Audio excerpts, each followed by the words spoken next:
Okay, so Pau has activity for everybody. So it'll be like 5 minutes. Go ahead, Pau. All right. No, it's kind of like similar to yesterday. I was actually trying to like find I was trying to find the picture, the one that I made so I can share my screen. But I guess since I cannot find it, I think I didn't download it, the picture, I mean. So I thought of just make asking it as a question, like if you could choose between either undoing 5 mistakes in your life or being successful in what you're pursuing right now, what would it be and why? Yeah, that's just it. Okay, those are great questions. So do you want each of us to give five, or can we do two or one? Yeah, sure. Um, Sure. One or yeah. Okay. Okay, so let me repeat the questions. So if you have, say that again, Paul, sorry. If you have a chance to either undo 5 mistakes in your life or become successful in what you're pursuing right now, what would it be and why?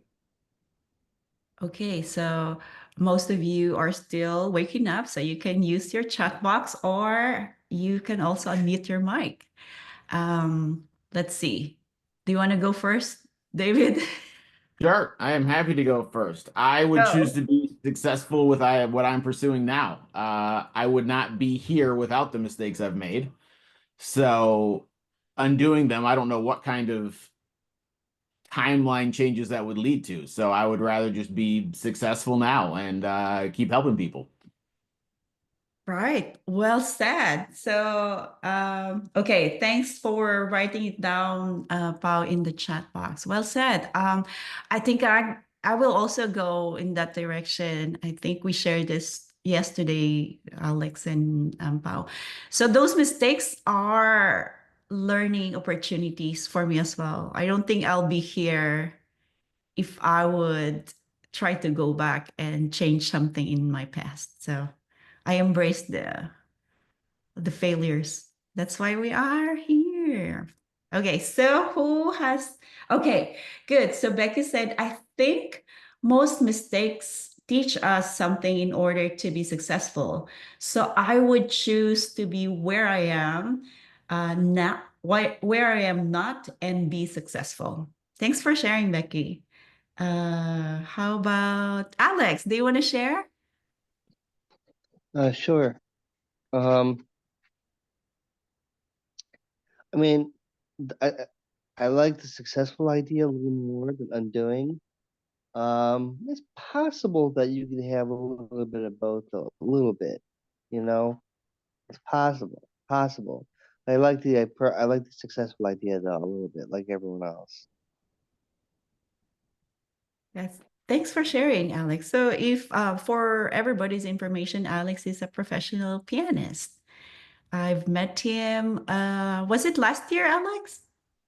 I think so. Yeah, and he's gonna be performing on the 26th with his dad. His dad is also a violinist, so it'll be a smooth transition from performance to the seminar. All right. How about Danny or Cambria? Any other? Sure, Uh, I'll add something. Go ahead. What I've always taught my own children, and even I think my whole life, is that mistakes are often given a negative connotation. Mistakes are often given something that's, like, oh my gosh, you made a mistake. You should regret that. You should be guilty. You know what? Mistakes are important for learning amazing lessons. And without mistakes, we don't grow. And I feel like I almost thrive and cherish those mistakes that I've made and build on that. So I agree with every single person that you've talked about with the success. So yeah, good questions. Nice. Thanks, Cambria. How about you, Paul? Do you want to share?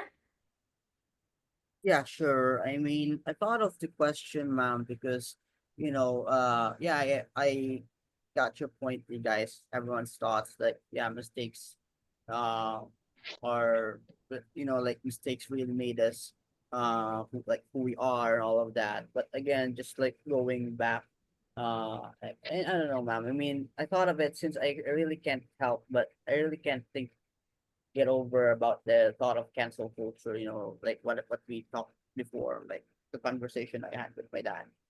And I guess for us, but I was also thinking about other things, people like, let's say, um, those who were in prison because for one or some reasons, whether they have committed something, in which they really regretted it. So that's kind of like that's kind of like your thought about it, like, like, uh, but uh, yeah, I guess if at, I would say at the moment, at my current time, I would say I would rather see myself, uh, mm, uh, I would rather see myself being successful, I would say, because if it wasn't those mistakes that I realized, perhaps, I wouldn't have, like, may have mold myself, like these mindsets. Why am I like this way? Why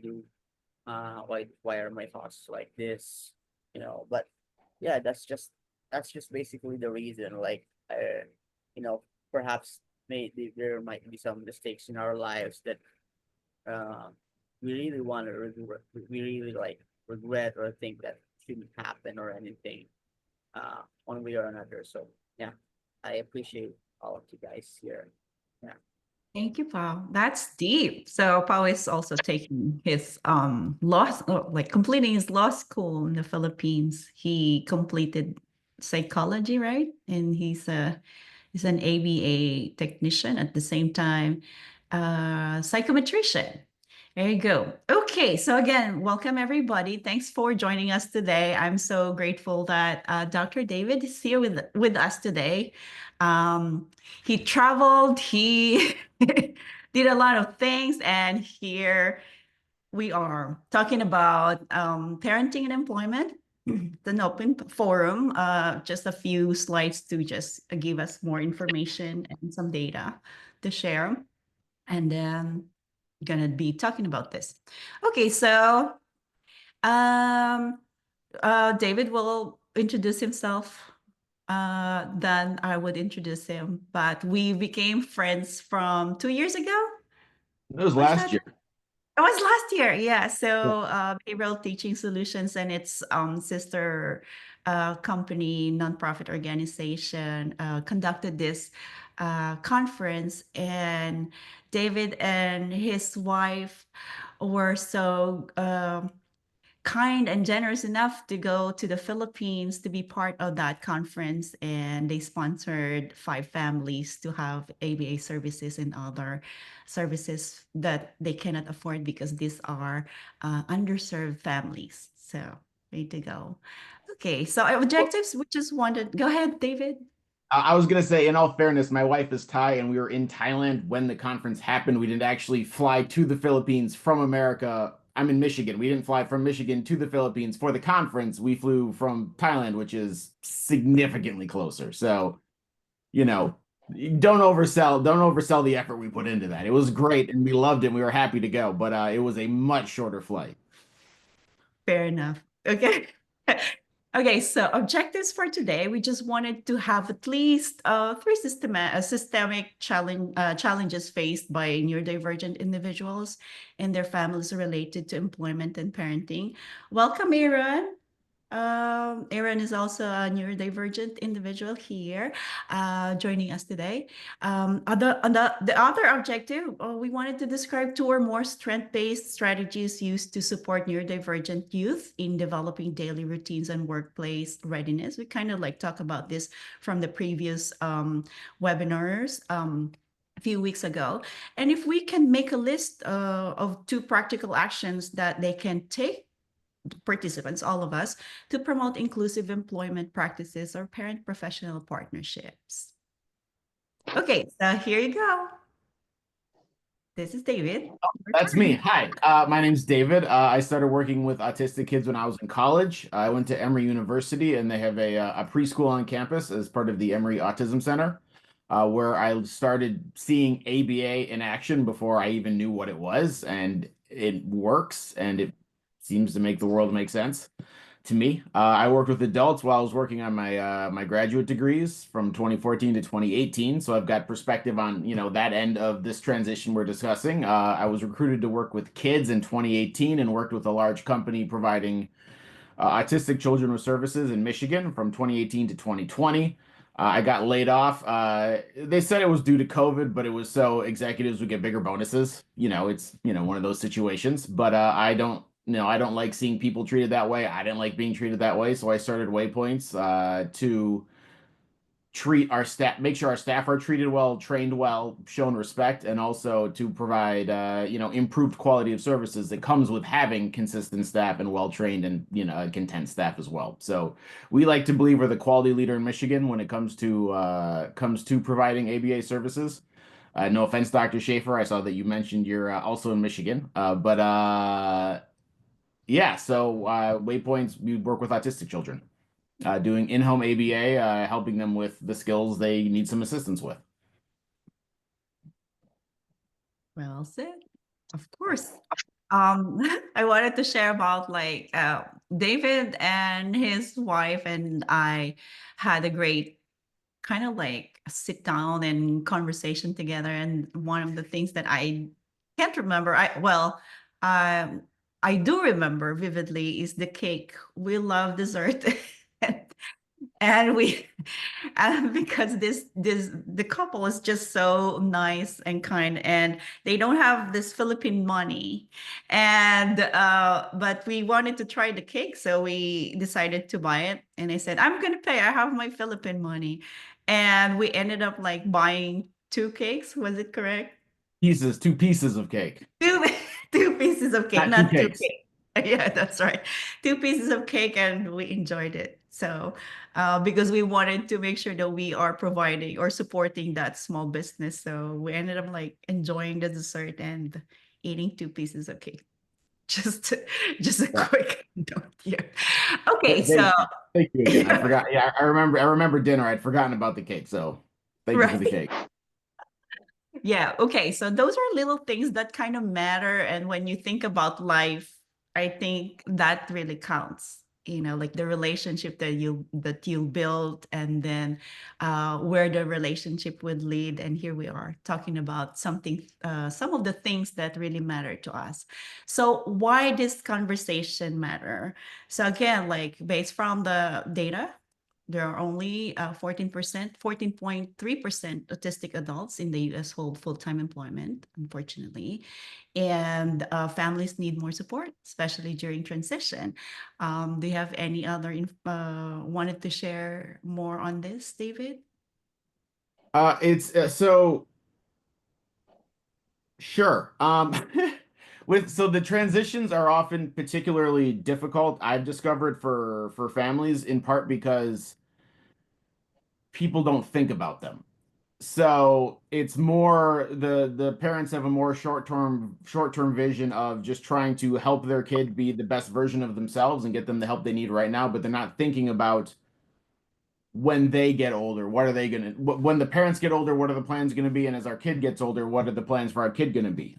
So I know my experience comes in two states. So working with kids has been in Michigan, working with adults has been in Illinois. So I'm very familiar with kind of the transition process in those two states to a certain extent. But things that people need to plan for are once your kid turns 18, they can sign up for Medicaid and they don't need to be on your insurance plan anymore. So that can free up opportunities and abilities to get them additional services, job training services. If they don't have access to ABA under your insurance plan, in Medicaid on Michigan, 18-year-olds can get access to ABA. I know I've had technicians who've worked with my clients at their jobs, helping train them to do their jobs. So just kind of making sure you're planning far enough ahead and finding the resources or finding out who to ask about what resources are available for those transitions. Right. Here in Sarasota, in Florida, also is very similar. I don't know if Becky would like to share, but in case you are willing to share, Aaron also is here in Florida, so kind of similar situation, I must say. Do you have do you want to share, Becky or Tambria? You're good. Okay. You Go mean ahead. like, I don't, like your, Your like my experience. situation, or I'm not sure. It's okay. I, Like your situation and how you see things in Florida. I think fantastic what you're doing, Dr. Bergmark. Fantastic. And my personal situation is that my son is in this place, what you're referring to right now. I don't know of anything in Sarasota at this time, and I'm so glad that I'm part of this Zoom right now because I'm learning so much the last 3 weeks. Thank you, Tambria. Becky, do you have like some information that you wanted to share? Oh, here. Who gave this? Okay. Okay. Okay, we'll continue. There's like AI transcription. He said, what?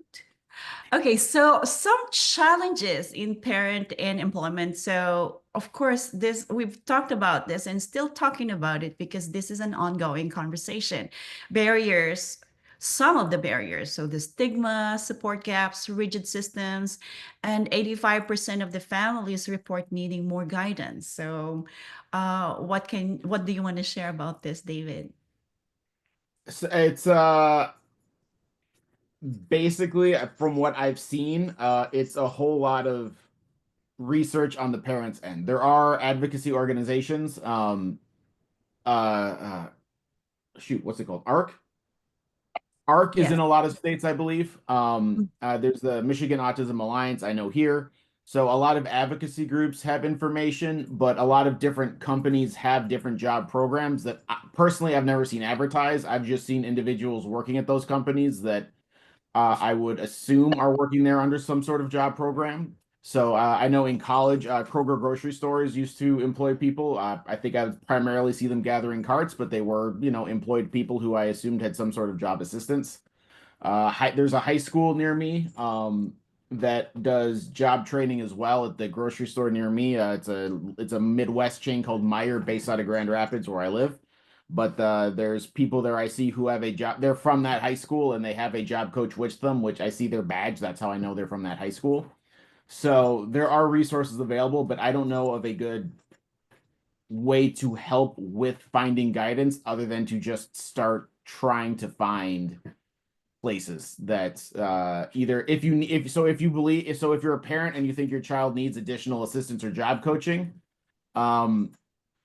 then that's, you'd have to find out which companies offer that, or if you think your child can be successful, or if you're the individual and you believe you can be successful without that job coaching, just trying to find the jobs that will provide sufficient training and support to help people be successful. Thanks for that. Here, there are families who've been waiting for the opportunity, and there are nonprofit organizations that provide the services at the same time, like job placement. And a few of the parents that I talked with, one of the parents shared that they just put their adult, their adult child, it's weird, adult child, into a position wherein they don't have, social, they won't be able to practice the social skills or just for the sake of having a job that I think sometimes when it comes to like the implementation, right, the setting up is easier, but the sustainability and when it comes to the implementation is quite difficult. And so that's why we're trying to create allies to talk more about this because, again, there are also organizations who want to be part of the project, but they just don't know how.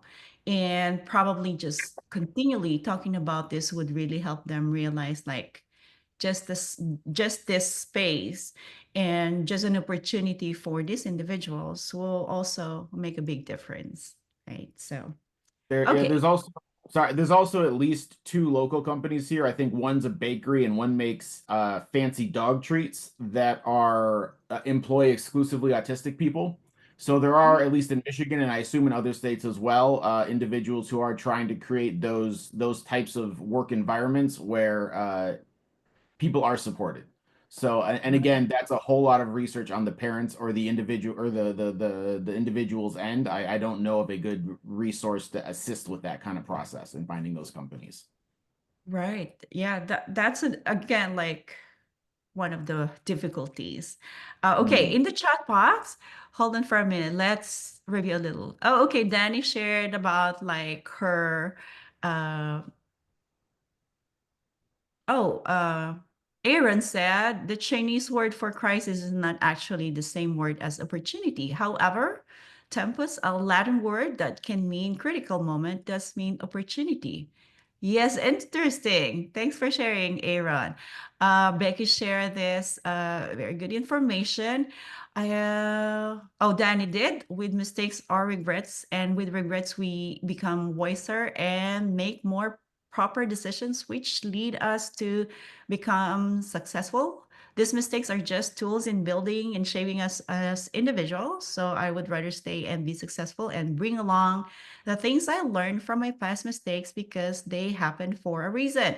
Everything has a purpose, good and bad. Thanks for sharing, Danny. Okay, so Becky said it's very difficult to get benefits in Florida. Parents must apply for benefits through the Agency for Persons with Disabilities and usually for higher functioning individual. You are put on waitlist for many years. When the parents are in crisis, many who need benefits aren't able to obtain them. When there is a crisis, finally benefits might begin. There should be more guidance for families so they would know what is available and how to navigate. Well said. Thanks, Becky. True. Okay, next here. Okay, let's talk about strength-based strategies so we can go and continue the conversation. So, of course, these are just a few, but all of us, I think, should be educated because, again, going back to what we're sharing, if you don't know what you don't know until we have the opportunity to really talk about it. And joining a family support group could also be helpful. Having these daily routines and communication tools and empowerment when it comes to the family, because again, the saying, it takes a village to raise a child. So it'll start from ourselves as adults and then cascading it to the community and support for independence and job readiness. Additional, David? Sorry. My I apologize. My brain was just off on a tour right there. No, those are good strategies. It's yeah, being educated, being informed, and kind of planning for what it is that you're trying to get done. So just being ready. All right. Yeah, thanks. Okay, so parents and professional partnerships. So again, Waypoints and behavioral teaching solutions are just two of many companies that trying to provide resources and safe space, although it's political, kind of political term, but just to talk about this topics that sometimes we tend to recognize that this is also an important thing. So we shared with you a few weeks ago, the family, Mr. and Mrs. Tran were in now, their daughter's thriving. Pao also shared his experience and Aaron also shared his experience. Now we're working collaboratively to make sure that we are able to give opportunities to others.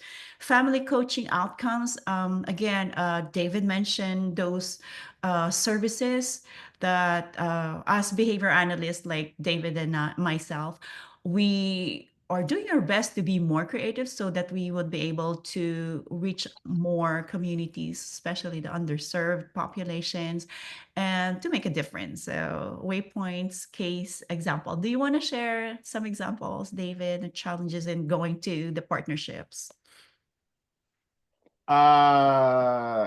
sorry, I don't quite understand what you mean with the partnerships. Oh yeah. So like any successful story from Waypoints as a case example. Partnership means like the parents and professional collaboratively working together so that their children would have the opportunity. Number one is the support system, and then looking for the best fit when it comes to, let's say, services or job placement. Gotcha. So with respect to a lot of our clients' progress, since I don't actually, well, I now have a client, I have not been providing clinical services to maintain HIPAA. I do my best to stay separated from that, just so I'm not violating my client's confidentiality. The story I can share regarding this directly is when I was serving as a clinician at another company, which was we had a client who when he was 17 or 18 and got a job at a local grocery store, and we were able to meet with the grocery store. This was a very I think they had 2 locations, very local grocery store. But we were able to meet with the managers, meet with the supervisors, and they allowed us to have our technician go in and work with our client during session. So he was prompting our client and kind of helping him. He get easily distracted, so helping him stay focused on completing his various jobs at the grocery store. So we're able to work with the parents, work with the client, work with the local business to make sure that our client had the supports he needed to be successful in his job. Totally good. Yes. Any of you wanted to share additional or comments? Becky, Danny, Alex, Aaron, Timbria. Good. Yes, Alex, you want to share something?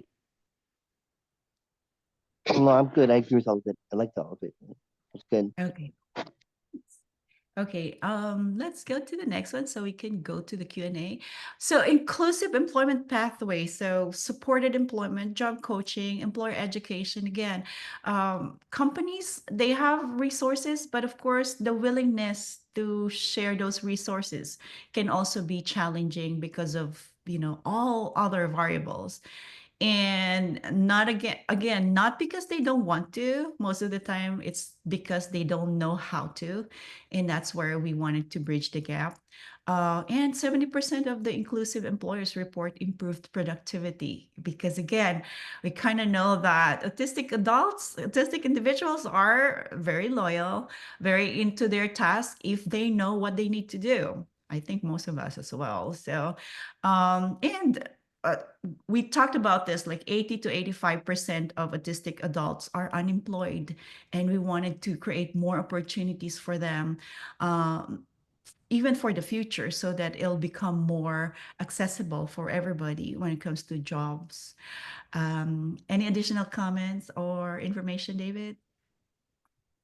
So a part of the challenge of this situation is that most companies are terrible at training to begin with and terrible at providing support to begin with. And then when they need someone, when they try to hire someone who might need additional support, they're just even worse. So it's hard in a lot of situations, just because you're trying to get, most companies aren't prepared to train the people they hire. They're also then not prepared to train and support the people they hire who might need additional help. And there's a cultural shift that's needed that I don't know how we do that to try to make this more commonplace and to better support people, just in general. But often when you are able to meet with people one-on-one who are open to, data and good ideas, you can have more success that way. So if even if they don't have some type of advertised program, if you're able to actually sit down and meet with a manager, meet with somebody at a company, you might be able to work something out through talking with them. But yeah, it is I'd say it's a nationwide issue, if not a worldwide issue, just with training in general. Yeah, totally. Yeah, unfortunate but true. I like the thing that you mentioned about like the culture shift within the company and across organizations. Danny, yes, go ahead. Good evening, everyone. So I'd like to agree with what Sir David had said. So I think it's applicable here in the Philippines too. So I've worked with a lot of people with autism, and I can say that majority of them is highly intelligent, and the Filipino people or employers can't just really see that, because there's this stereotyping here in the Philippines that when they heard of such special abilities, they think of one thing, that they won't be able to perform and something like that. Here in the Philippines, people tend to be too busy, too busy to train, to accommodate these talented individuals. And yes, I agree again with what Sir David had said. They had little to no knowledge about the background of this matter. So I think we need to start with the small voices, or make use actually of the social media, because they don't see these things as a serious matter here at all. And I think that's a little bit, not a little bit, but really concerning, because platforms are being limited to these individuals. But being able to have the chance to work with them, I can say that they can do so much more than us can. So that would be all. Thanks, Danny. So Danny's a professional teacher in the Philippines, and thanks for sharing. Really true.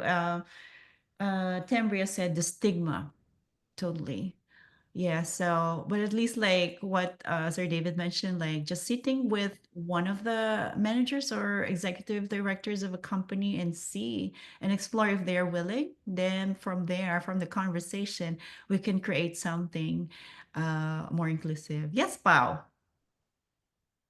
Yeah, I think Mom Bell, it's not just actually this stigma doesn't actually just go towards persons with autism as well, autistic individuals, but I think it goes around like whatever like disability you got. I remember my friend also warns me since I have this friend who has a lot of experience from the corporate world, and he told me that a secret hack that he said he wants to tell me is to like remove the autism in my resume just because.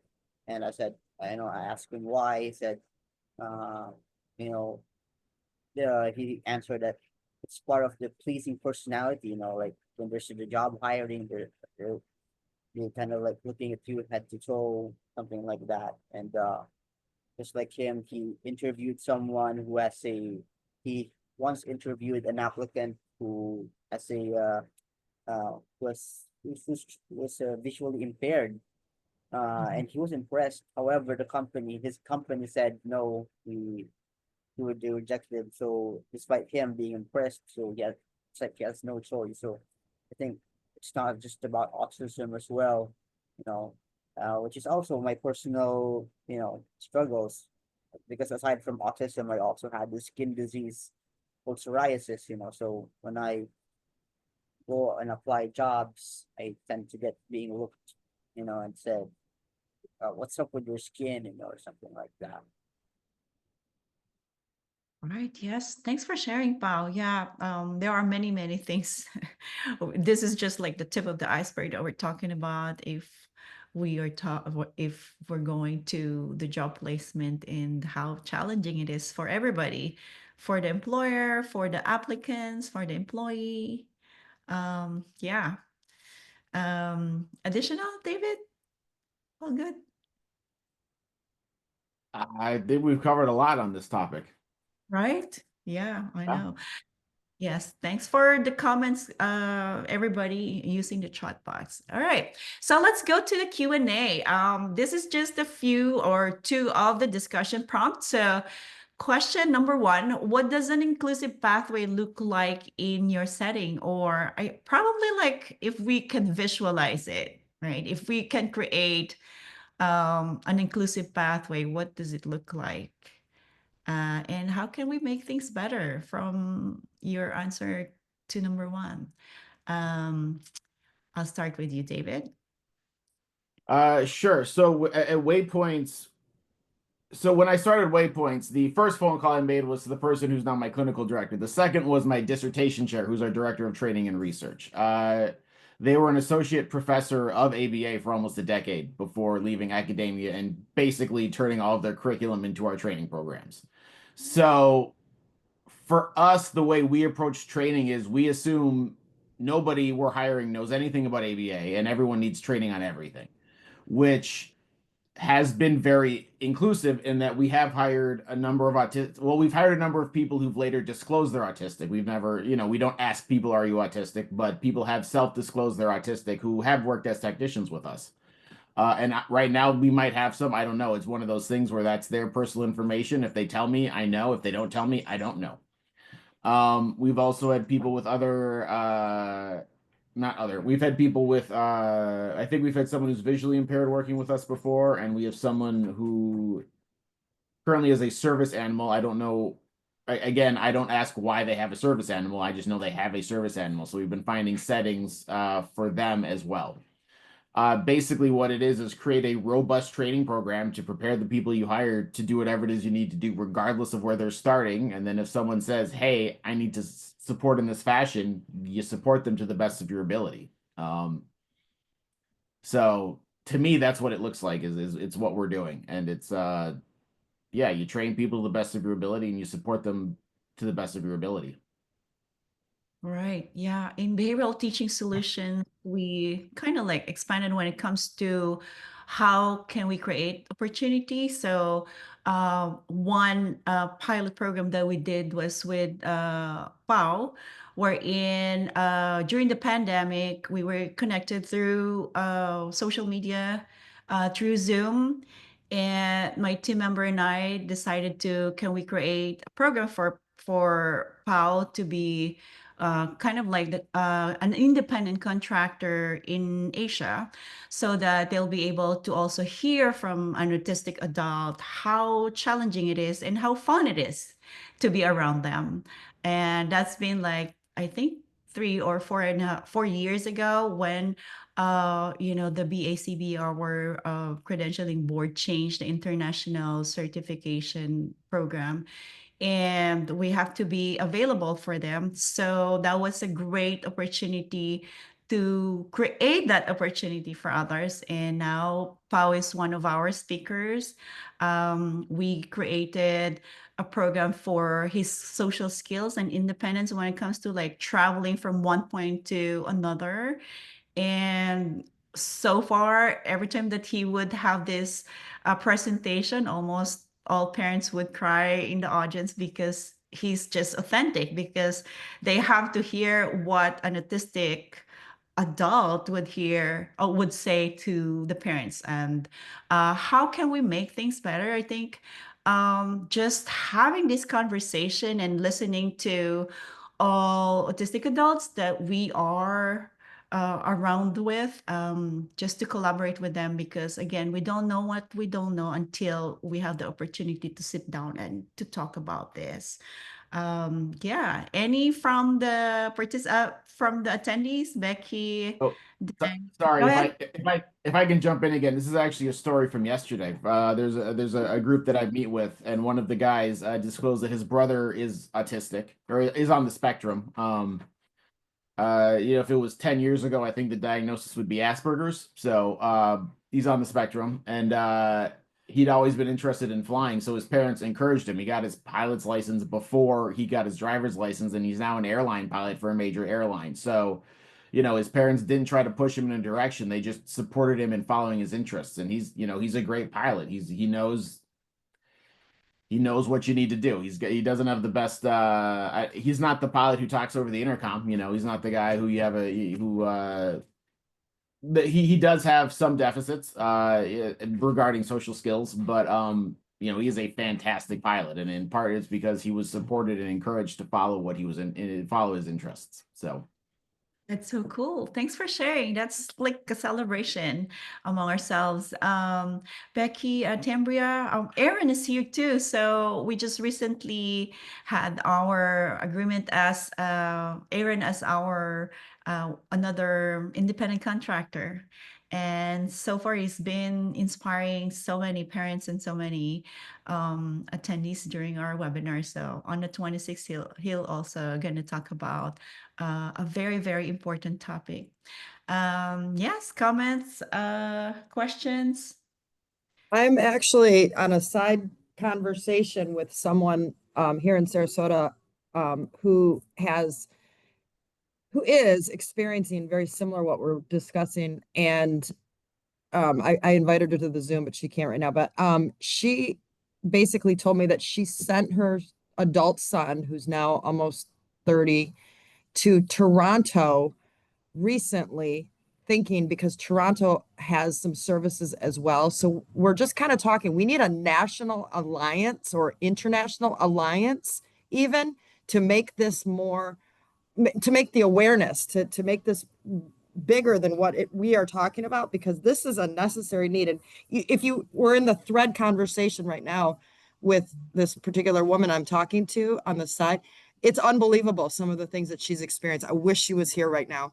Oh, Right. Yes. And again, this is the start, or maybe an ongoing, a start of the ongoing process of making the world a better place. Like Becky experienced a lot of things, but it goes back to how parents would support their children, even though sometimes like, what? Oh, do you want to really do this? But we just have to be there and like make sure that whatever happens, you're just slowly guiding them. I don't know if Becky would like to share, but she's another inspiring parent, just like Tambria. Um, Aaron, do you want to share, or Alex?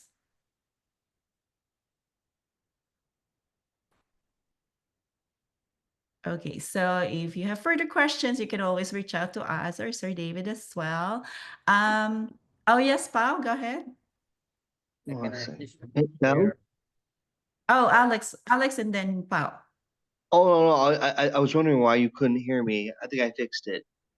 Okay, good to Okay, know. Paul, you go ahead. You go ahead, Paul.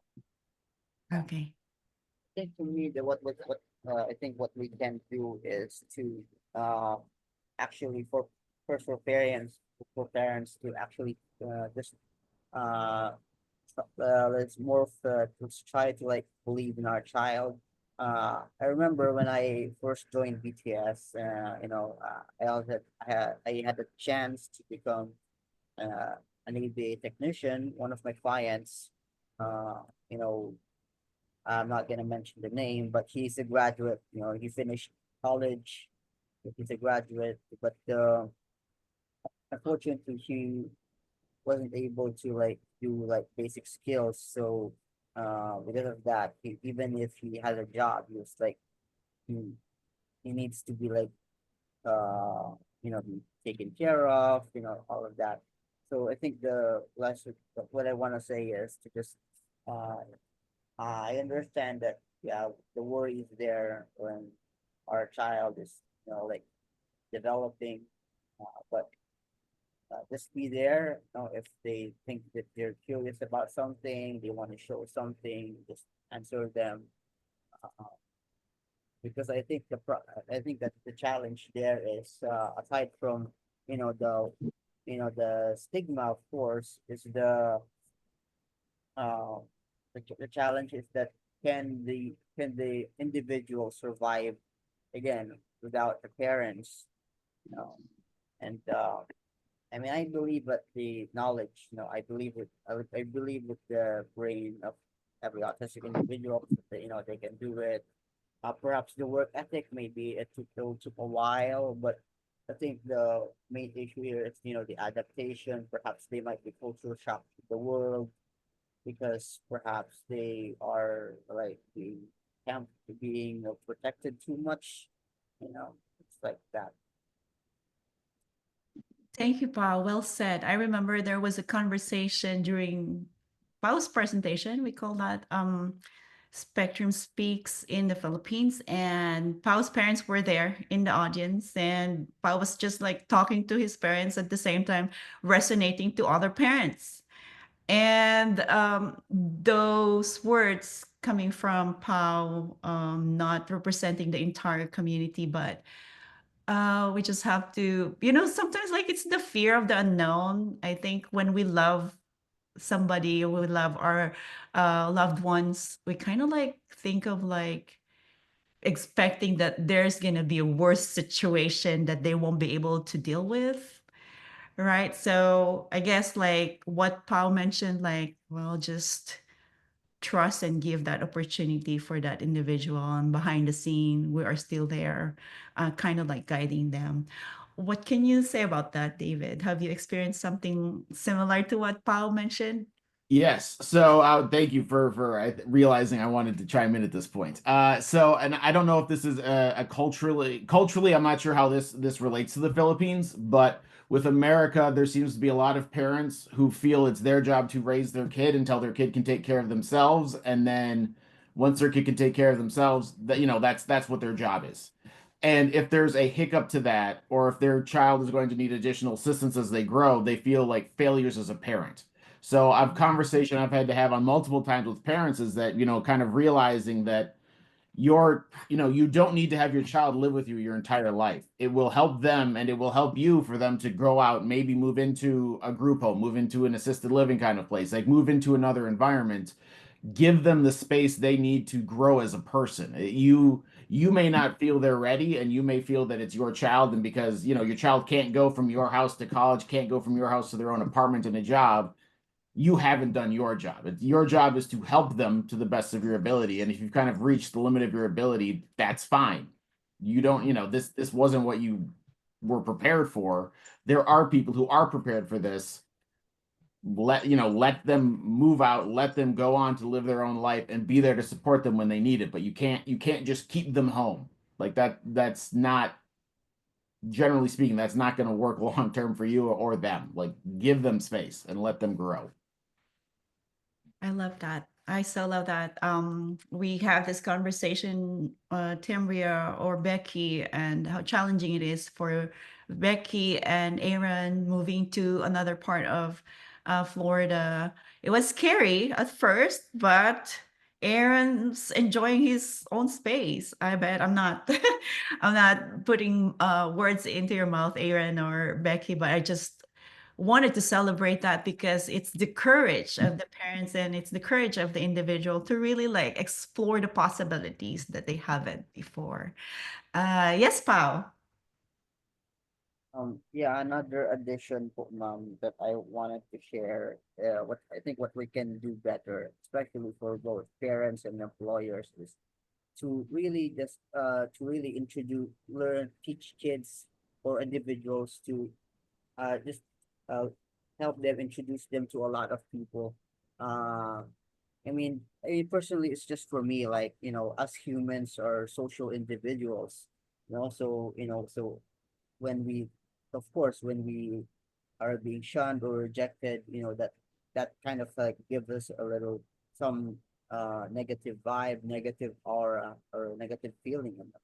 So, uh, uh, because the thing is, of course, since we are a social individual, us really knowing how to knowing people, I think this will really help us, not just because, as autistics, we wanted to have more friends and all of that, but I learned in life that whether you like it or not, regardless of, I think, what you can think of nepotism or, connections, but I think it will like really help you in the future. Um, so I think maybe for once, for starters, if they're kids, help them, like introduce them to a new friend, and when they grow up, perhaps introduce them to various people who who might um help them, like teach them skills, or something that you can entrust them uh when they finish college or high school, when they want to work, and of course when they wanted to when they wanted to, like, talk to them about a certain group. For example, like, we wanted to join this group, like a student council or something, or this clique of new group of people. just entertain, see if what the what benefit that group can do. I mean, it's just personally for me, ma'am, even my own struggles, because although my personal struggle is because even though, let's say I am shy and I am very socially awkward with people, but I really struggled, nothing against my parents, but I wish they could have helped me on that. Like, you know, but what I told to Mom Bell, like I joined the choir in order to make friends. Nothing happened. I even joined the fraternity.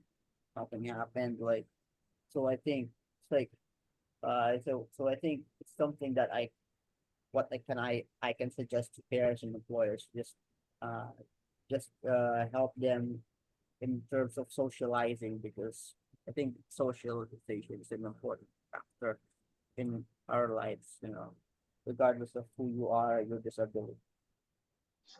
Can I Totally. Well, add to what you just said, John? I'm so sorry to interrupt you, Belle. no, go ahead. Go ahead, Tambria. This, I I don't want to be long. I don't want to, prolong this, but John, this is interesting. Okay, so as a mom, and my son's 23 now, I've literally for 21 years since he's was diagnosed at 2.5, kept myself very, very isolated because I just didn't feel community support. I felt the stigma. I kept to myself. I did what I could do, the research, until about 3 weeks ago, 4 weeks ago, when I felt the need to be vulnerable enough because of a crisis. And I started reaching out as a mom. I dress up, I go to these events, and I have to put on this happy face, like everything's normal in my world and so forth for my kids, for whatever, image, whatever.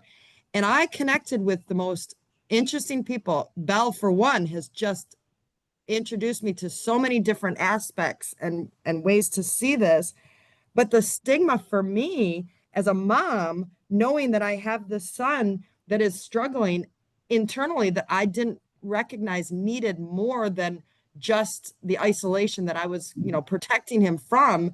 So, John, everything that you just said is resting on my heart so heavily. I really appreciate you sharing that and me being able to express from a parent perspective.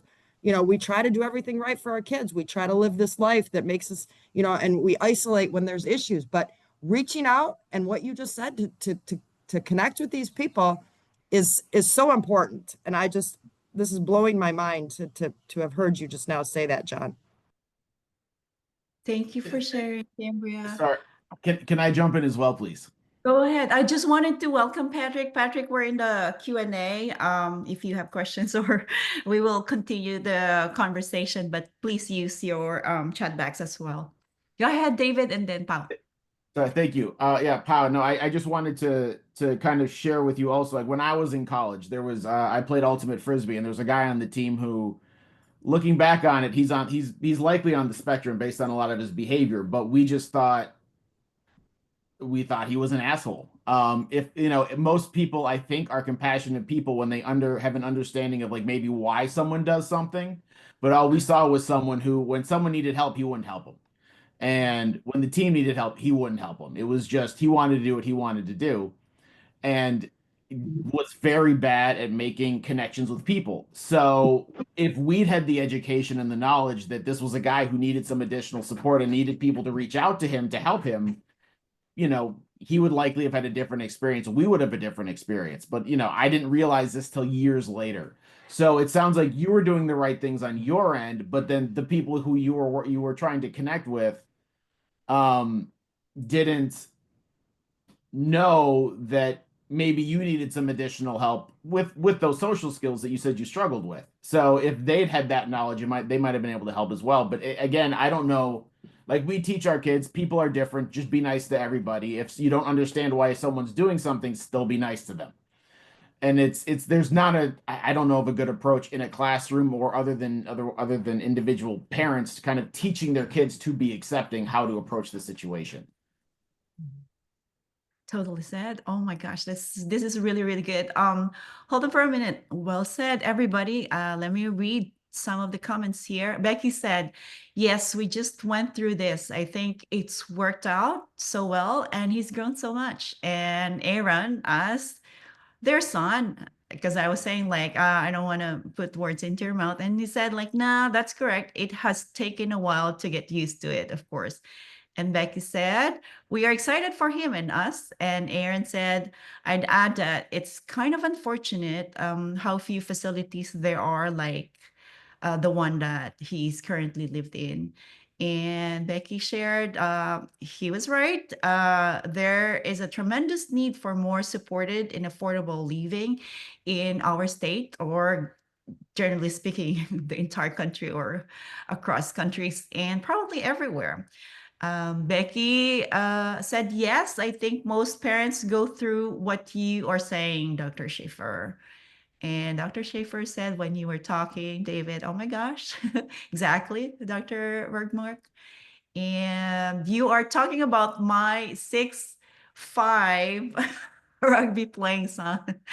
Yes, lost of connection, I feel. No worries, Timbria. No, you did not miss a lot.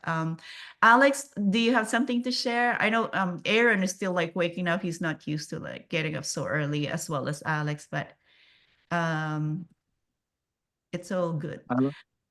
Go ahead, Alex, if you have something to share. Sounds like support is extremely important.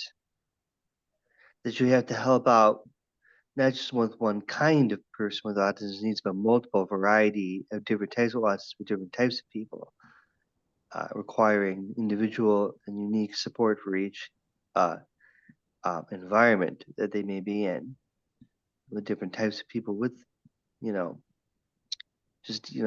different characters, different personalities of different people with autism. So it sounds like it's, providing your support is that can be unique to them. So far is one thing some people have said in the Zoom meeting. And that's what I think. Totally agree, Alex. Thanks for sharing that. Yes, this is super great. This is super important conversation that we should continue. Yes, as a closing, call to action. Connect with behavioral teaching solutions with us, like David, myself, and volunteer, collaborate with other organizations. Register for future webinars or workshop around the area or with us. Hopefully, David, this is not our last webinar together, series of webinars, something similar to what we wanted to see how job placement would look like. And then share what you learned today. Ask for help. Sometimes asking for help is not easy for everybody, or sometimes for me. Remove the shame, remove the emotional part of it. Just seek out for help if needed. Just show up. I learned this from Tambria the other day. Just show up. You don't need to do anything else. Just show up if you can, and ask questions. Ask clarifying questions. We had this conversation when Aaron was presenting a few weeks ago on other presenters. And again, a reminder from Aaron himself, the platinum rule.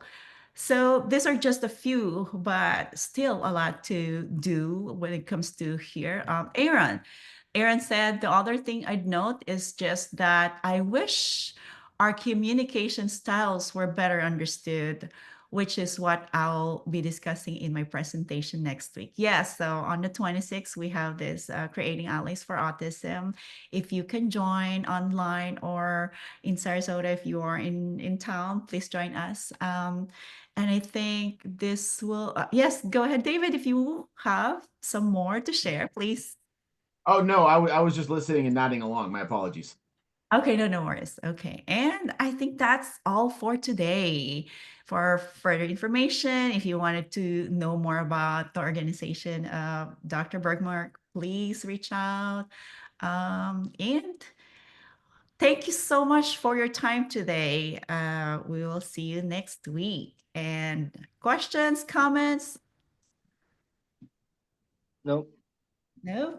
Okay, thank you. Thank you so much. Hope you will enjoy your weekend. David, thank you so much, and talk to you all soon. Time. Bye. Bye. Bye, Bye. David. Bye, Evan. Bye.